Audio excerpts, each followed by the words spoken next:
ब्रह्मांड का एक अटल नियम है, कर्म लौट कर आता ही है।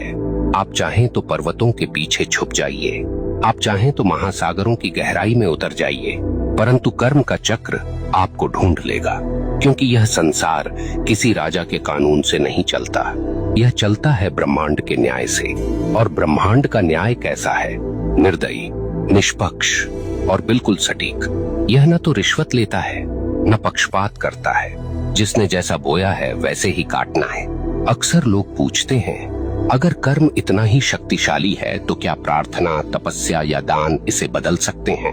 सुनिए, प्रार्थना से आपका हृदय शुद्ध हो सकता है, तपस्या से आपका मन स्थिर हो सकता है, दान से आपके कर्मों में प्रकाश जुड़ सकता है, परंतु जो किया है उसका फल भुगते बिना कोई विकल्प नहीं।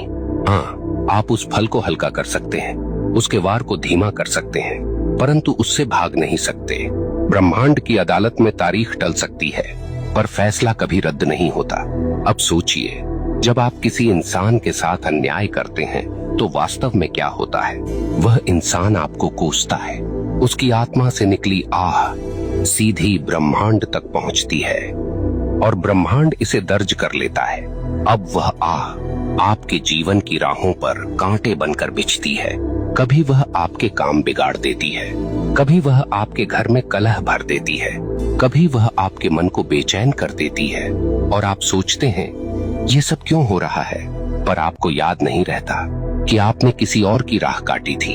आप भूल गए, पर ब्रह्मांड ने नहीं भुलाया। यहाँ एक बात और समझ लीजिए, कर्म केवल नकारात्मक नहीं होता। जैसे बुरा कर्म लौटता है, वैसे ही अच्छा कर्म भी लौटता है। कभी किसी को सच्चे दिल से सहारा दिया तो वह सहारा एक दिन आपके लिए दीवार बनकर खड़ा हो जाएगा।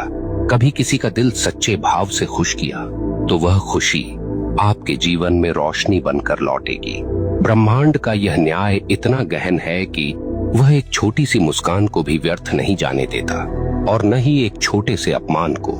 यहाँ मैं आपको एक कठोर सत्य बताना चाहता हूँ, आपका कर्म केवल आपकी वर्तमान जिंदगी को प्रभावित नहीं करता, यह आपके अगले जन्म तक जाता है।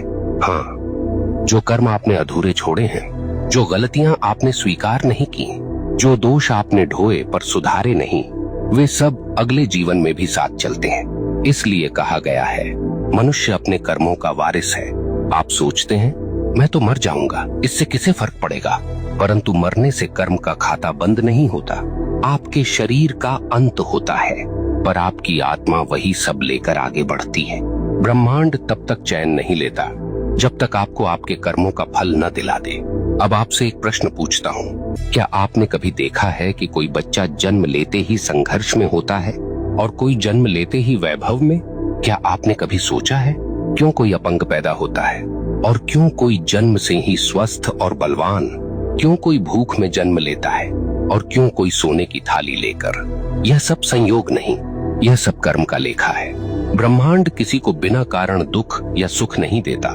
अब एक और गहरी बात, कर्म केवल व्यक्तिगत नहीं, सामूहिक भी होता है। कभी आपने देखा है कि किसी पूरे समाज पर विपत्ति आती है, पूरा नगर डूब जाता है, पूरा गांव अकाल झेलता है, कभी कभी पूरे राष्ट्र पर संकट आता है। क्यों? क्योंकि उस समाज के सामूहिक कर्म का परिणाम वही होता है। अगर लोग सामूहिक रूप से अन्याय करें, सामूहिक रूप से भ्रष्टाचार करें, सामूहिक रूप से निर्दोषों को सताएं, तो उसका फल सबको भुगतना पड़ता है। यही कारण है कि इतिहास गवाह है, सभ्यताएं उठीं और सभ्यताएं मिट गईं,